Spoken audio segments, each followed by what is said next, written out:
আমার মৃত্যুতে তোমরা কেউ কেঁদো না, আমার মৃত্যুর ঘাতক কেউ খুঁজো না। করজোড়ে বলছি, খুঁজবে না কোনো রাজনৈতিক সম্পর্ক।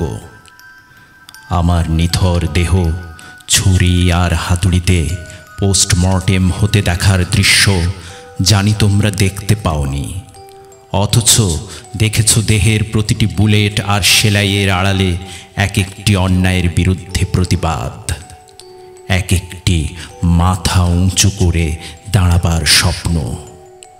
আমার মৃত্যুর আগেই এপাশ থেকে ওপাশ অসংখ্যবার পোস্টমর্টেম হতে দেখেছে এই পৃথিবীর কোটি কোটি জনতা। রৌদ্রোজ্জ্বল দিন, সেদিন বৃষ্টি নামেনি, তবুও বঙ্গজননীর বুক ভিজে গেছে লাল রক্তে।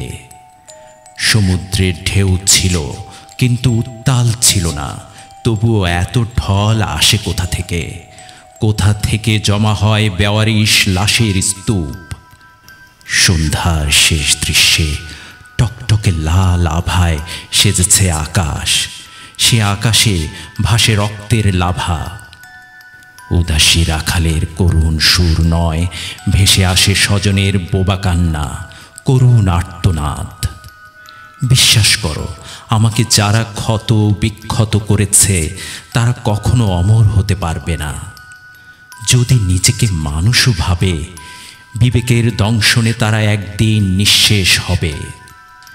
হৃদয়ের ক্যানভাসে আমার ছবিটি বাংলার 17 কোটি মানুষের বুকে অমর হয়ে রবে।